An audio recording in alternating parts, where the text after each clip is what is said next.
Yesterday we were up at the South Arkansas Turtle Farm seeing the commercial aspects of alligator snapping turtle conservation. Today we're down in Louisiana with Ben Naquin of the Louisiana Alligator Snapping Turtle Foundation, and he takes conservation a step further. Ben, tell us about what you do.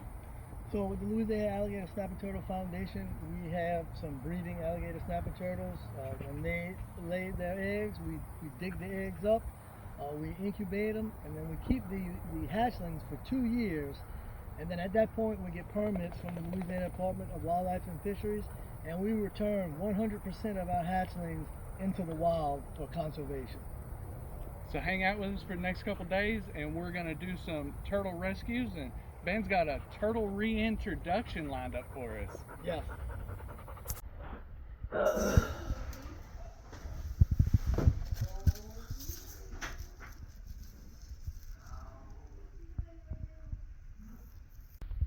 Just hatched and already got that alligator snapping turtle demeanor.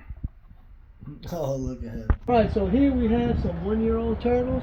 These are the turtles that we're going to release into the wild with permits from the Louisiana Department of Wildlife and Fisheries. We have a couple hundred here in these tubs. And these are some of the turtles that we'll be releasing back into the wild. Alright, Ben, so what exactly got you into wanting to rescue and conserve alligator snapping turtles? So growing up as a kid in Southeast Louisiana, we did a lot of hunting and fishing. We alligator hunt, we deer hunt, duck hunt, squirrel and rabbit hunt. And we also would harvest alligator snapping turtles to make turtle soup and turtle sauce pecan. And over the years, I started noticing the numbers decline, and I started reading the biology reports about how Louisiana and the other states that have alligator snapping turtles, how their numbers were declining. And so I just decided one year that I wanted to catch a couple of turtles and breed the turtles and then keep the babies for several years and start releasing them into the wild. So that's kind of how I got started. I started off with 3 or 4 turtles, and then it grew to what we have today. So we have approximately an acre pond, and we have 100 adult breeding turtles in here, and then we also have 26 adolescent turtles that aren't quite breeding yet, but hopefully they'll be breeding within the next 4 or 5 years. And the Louisiana Department of Wildlife and Fisheries, they work with me. The U.S. Fish and Wildlife Service work with me. They give me permits. They give me procedures on how to do the accurate part of incubating the eggs and giving them the baby turtles some good protein feed to get them to grow as big as they can in the 2 years that we have them. So when we release them into the wild, they have a much better chance of survival. And so that's kind of how I got into it. So that's amazing, because you started out taking turtles from the wild, and now you're putting way more than you ever took back then. Replenishing the population, and hopefully future generations get to enjoy them like we did. Absolutely, and that's the whole plan. So this year we harvested the most eggs we ever had, and this year we dug up 857 eggs, and we're hoping to have a high success rate with the hatchling. So I try to learn as much as I can to be as good at this project as we possibly can. Awesome. This right here is where the alligator snapping turtles are dug back up under the bank. When the water level's higher, they'll dig back in here and kind of hide out, stick their heads out and breathe. But they've created this pretty nice network of almost burrows into the bank.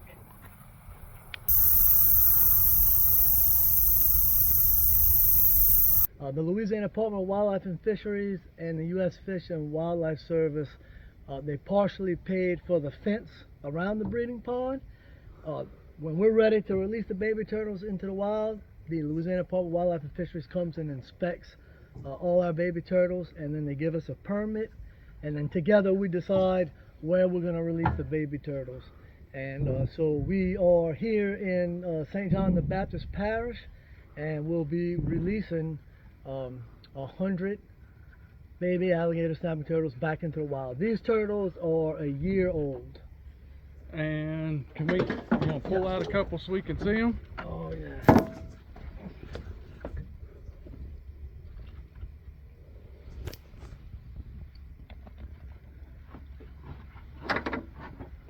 So Ben, this is an amazing project. How long have you been doing this? We started in 2005, but when we started, we didn't have a whole bunch of breeding turtles, so we would only get 2 or 3 nests a year, and the nest average about 30 eggs per nest.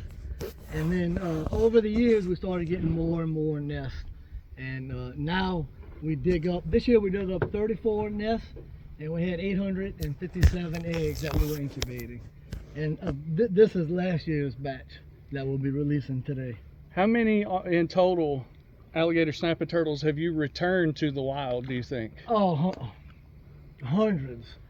We have all the information documented. We documented all the turtles that we breed. We document how many eggs we dig up, how many eggs successfully hatch, and then we also document how many turtles we release into the wild.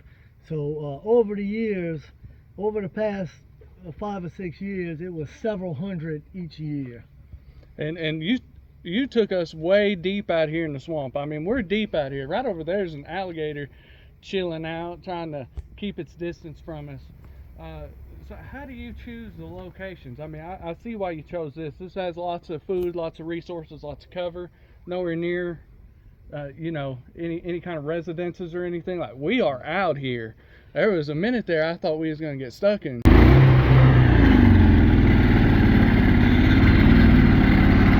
And just have to be out here. But it's been... So there's a couple of things I look at. Of course, one thing is where we choose bayous and rivers and creeks where they don't have a lot of boat traffic, where they don't have a whole lot of people fishing. Some bayous and rivers are more popular than others, so we try to go to the ones that are less populated, because in Louisiana it's still legal to catch and harvest and eat 1 alligator snapping turtle per day. So we try to avoid areas with a lot of people. But we also, it's very important that we put alligator snapping turtles back from where we caught the breeding adults from. So if there's one area where we might have caught 10 to 20 breeding adults, then we want to put back a couple hundred baby alligator snapping turtles in that area. And so that's what we do. So the Louisiana Department of Wildlife and Fisheries, they work with us. They let us decide where we want to go. They give us some tips and some information to help better the project and get a better success rate, and we just document where we release them, how many we released, and then we turn that information into the Louisiana Department of Wildlife and Fisheries. And I know that you have a lot of projects and a lot of plans going on. I was at your farm and I was checking everything out, and you got an awesome operation. And you were going over some of your plans with me about how you want to expand and what you want to get into. And the thing is, you're a legal nonprofit organization. Correct. So it's tax deductible, and you know, people, you take donations from people, and that would help further along this project, right? And help. Yeah. So for several years, when we had 3, 4, maybe 5 nests, we raised the baby turtles in plastic tubs, and during the winter time we would heat the water up so they would eat protein pellets to grow faster. And as the project grew, we started running out of space. So we like to keep the baby turtles for 2 years before releasing them into the wild. But now we don't have the room. So we decided to get a metal building where we could protect the baby turtles from the sun, the rain, and raccoons. And we would get 2 big tubs, much bigger than the tubs that we have now, and then we would pump natural water from the canal, and it would flow into the tubs on one end, and at 6 inches it would overflow out the tubs back to the canal. So these baby turtles would be living in natural flowing water. We learned from John Richards that it would be much better to raise the turtles in their natural water, and also that was a recommendation from the U.S. Fish and Wildlife Service that we start raising the baby turtles in natural flowing water. So we received a grant from the Atchafalaya National Heritage Program, and that grant covered the metal building. So we poured a cement slab and we got the metal building built. And now the next phase of the fundraising is to raise the $3,000 per tub, and we need 2 tubs, so we're trying to raise $6,000 in order to purchase the tubs, and then we'll be able to start pumping the water into the tubs and have flowing water. And you know, me and Laura, we support this, and we think that this is just fantastic. So we actually met you at the Move to Preserve event at Anthony's at the South Arkansas Turtle Farm back in March. You're telling us about this operation. Over this past weekend, I've got to know Ben Naquin from Louisiana. He runs the Louisiana Alligator Snapping Turtle Foundation. I've been hung up on it ever since, you know, researching, and you know, we've been in touch and been dying to get down here. And to surprise us, Ben went ahead and got the permits so that we could do a release with them. I've been holding this little baby here for a little minute now, and one of these days this guy can grow up to be over 200 pounds and be the absolute, you know, top dog in the swamp. Even alligators don't mess with these big guys. Right. And I'm gonna go ahead and I'm gonna put this one in the water. If anybody's interested in helping fund the tubs, you could reach out to us on Facebook. We have a Facebook page called the Louisiana Alligator Snapping Turtle Foundation.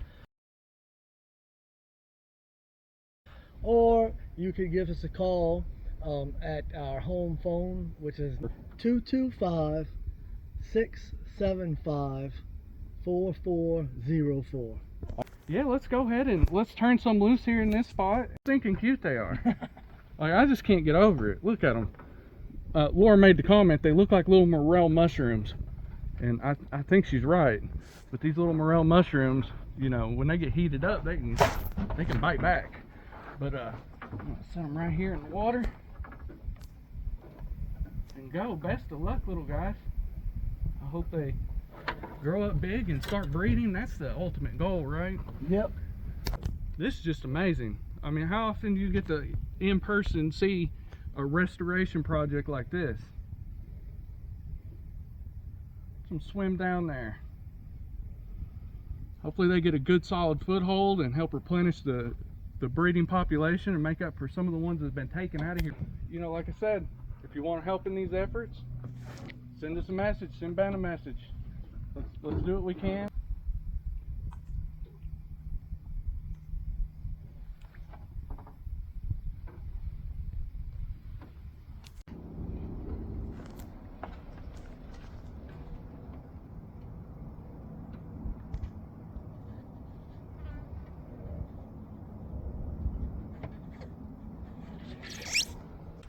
Oh, look at him. He's ready to go back into the wild for sure.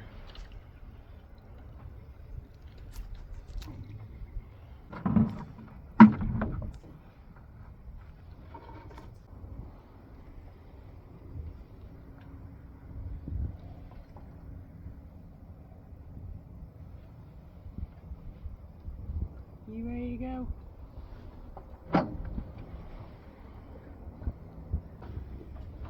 All right, turtle race. First one to the bottom wins. Go turtles. And we are reminded they are turtles. Oh, that one on. He's ready to go. And go free.